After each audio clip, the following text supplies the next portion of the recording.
Friend, now we are going to present the important topic of the climatology, which is the atmospheric pressure. That whatever the weather conditions is prevailing it based on the different types of pressure conditions, and this pressure is mainly depend on the temperature and humidity. Also control the temperature and humidity of a particular region. So this atmospheric pressure is also known as the barometric pressure.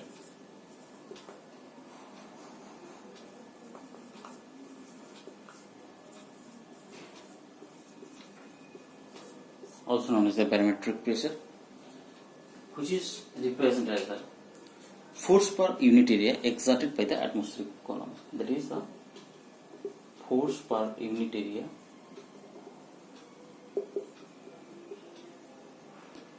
exerted by atmospheric column.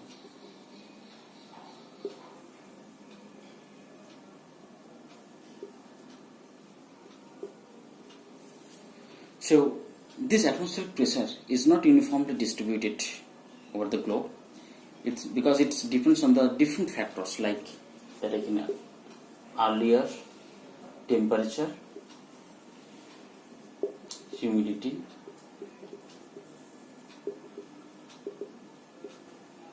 etc.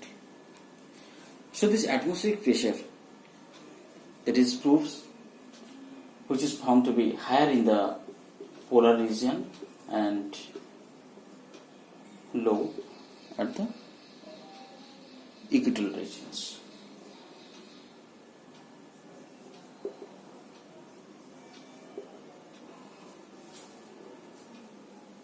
So the atmospheric pressure is found in the low in equatorial region because the colder and drier because the temperature is high and low humidity. However, this atmospheric pressure can be measured with the help of mercury barometer that indicates the height of the column of the mercury that exactly balance the weight of the column of the atmosphere. And this pressure can be represented through millimeters or inch,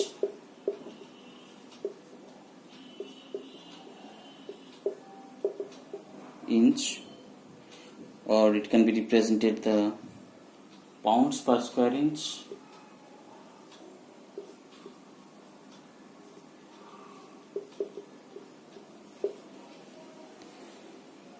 it can also be represented dynes per square centimeter,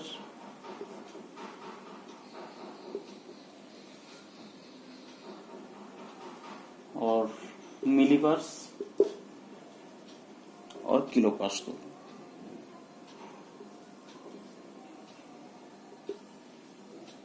So these are the measure unit that is used to represent the atmospheric pressure in the Earth surface.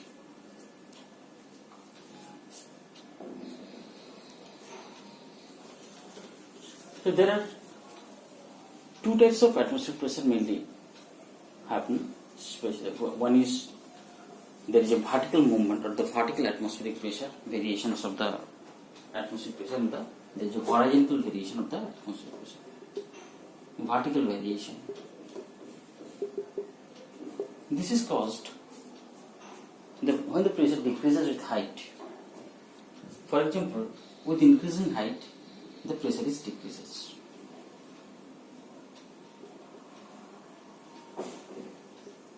Decreases with increasing height.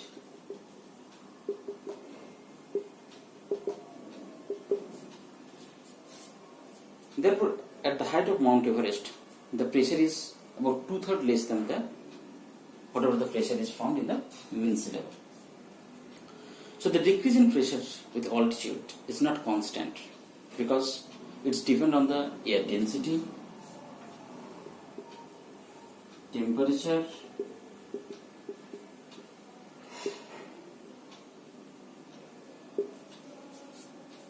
amount of water vapor,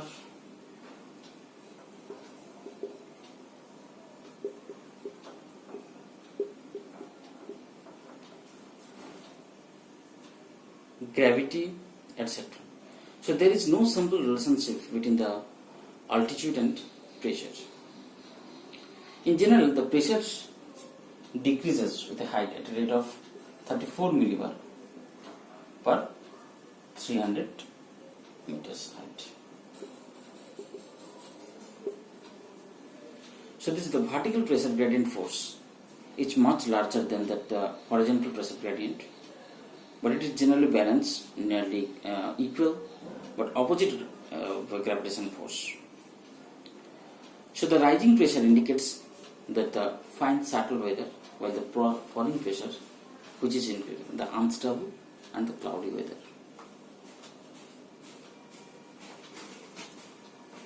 Now coming to the horizontal variation of the atmospheric pressures.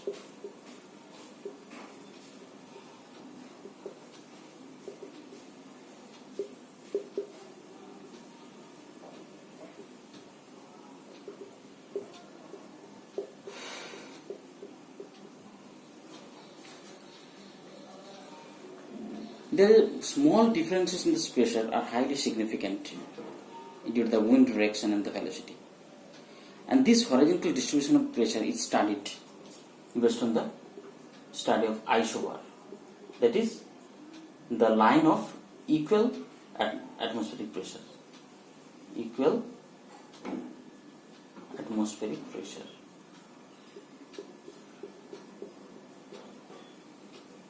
The line of equal atmospheric pressure.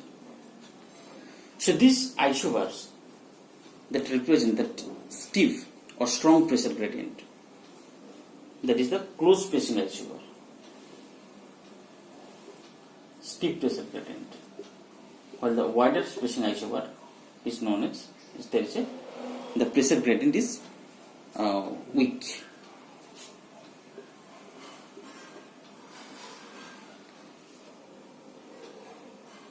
So there are distinctly identifiable zones of the homogeneous horizontal pressure region or the pressure belts.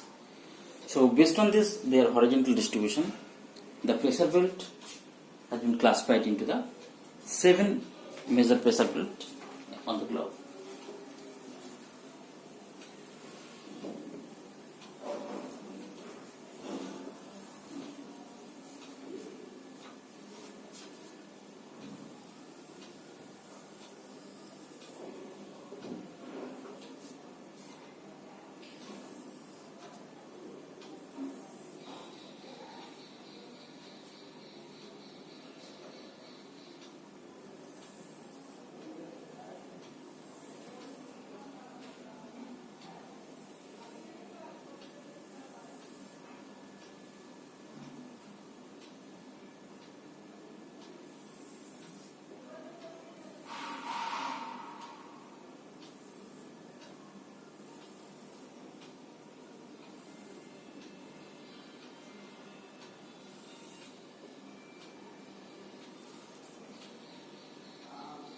There are 7 major pressure belts.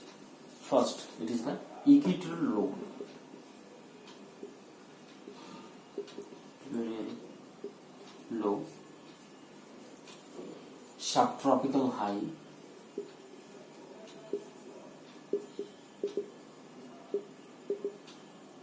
Northern. Subtropical high, southern.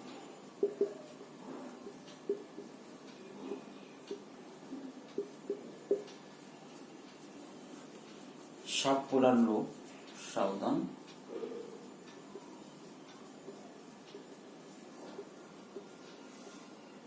Subpolar low, northern.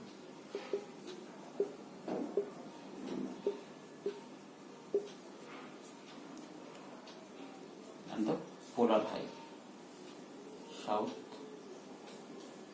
polar high, southern, polar high, northern.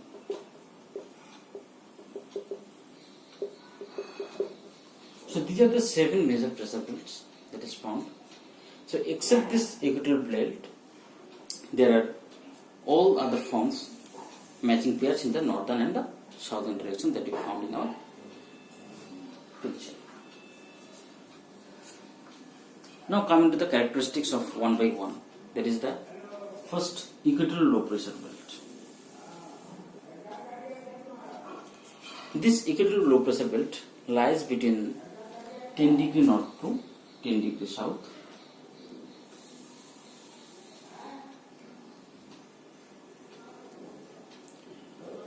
And this belt is also known as doldrums because of the extremely calm air movements. And this belt happens due to the zone of convergence of trade winds from two hemispheres.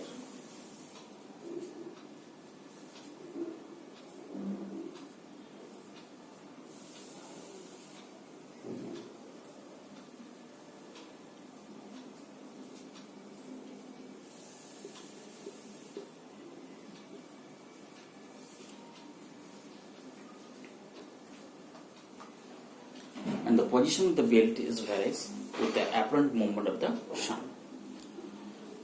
And this belt generally formed as the region lies along the equator, so it receives the highest amount of insolation, and due to intense heating, air gets warmer and rises over the equatorial regions. So when there is a vertically upward movement of the air, the region at the surface will be low. Therefore, it is known as the low pressure belt. So, in this pressure belt, there the calm condition is found due to the absence of the surface winds. The winds approaching this belt begin to rise near its margin, and only the vertical currents are found. As the vertical winds carrying moisture from the surrounding ocean, so it causes the it forms the cumulonimbus clouds and also lead to the thunderstorms. In spite of the high temperature, cyclones are not formed in this region because of the low correlation force.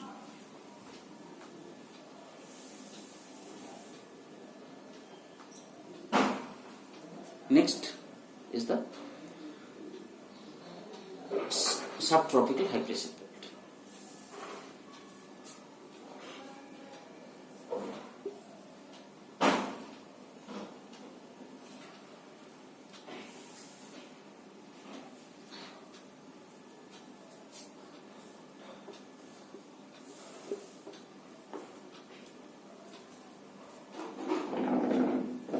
This subtropical high pressure belt that is extended from 35 degree north and 35 degree south and 35 degree north. And this belt is also known as the horse latitude because in early days sailing vessels with cargo of horses found it difficult to sail under the calm conditions of this high pressure belt, and they used to throw the horses into the sea when the fodder ran out. Therefore, based on this concept, this belt is also known as the horse latitude. So, how this belt is formed? Actually, after saturation at the intertropical convergence zones, the air moving away from the equatorial low pressure belt to the upper troposphere that becomes to be dry and cold. So, the high pressure belt along this belt is due to the subsidence of the air coming from the equatorial regions, which descends after become heavy. And the high pressure is also due to the blocking effect of the air, the upper levels, which is because of the coldness force.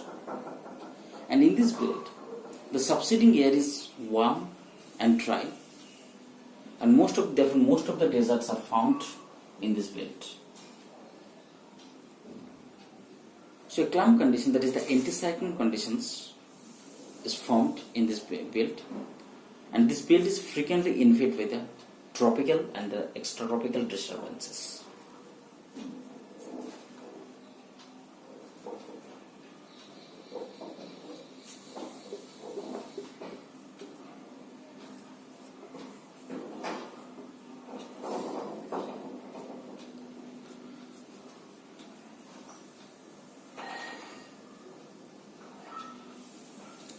Next is the subpolar low pressure belt.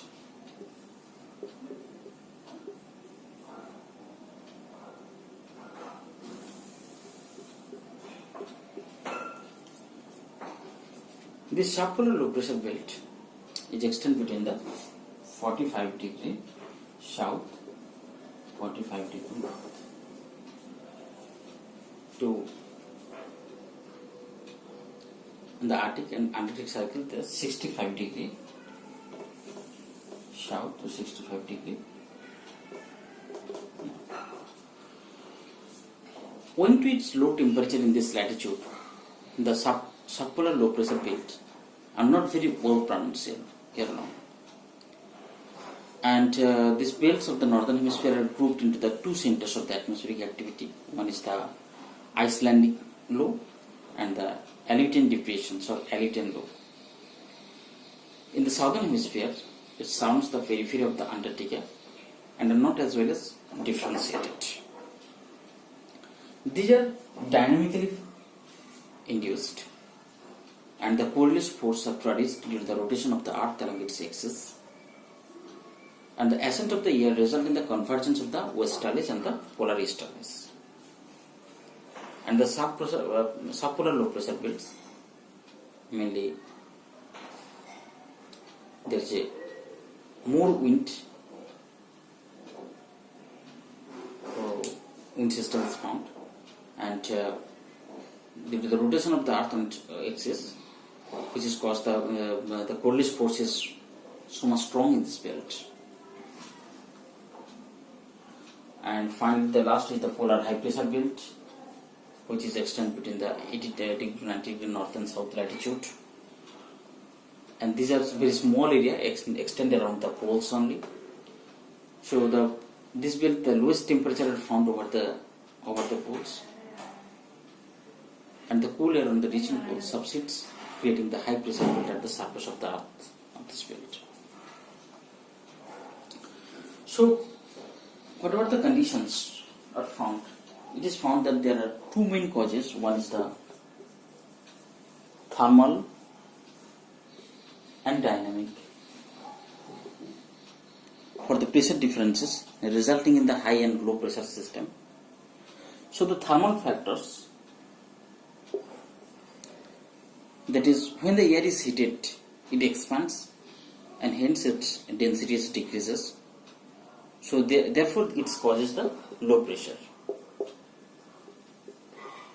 And on the contrary, cooling results in the contraction, that is increasing its density, thus it's causing the high pressure.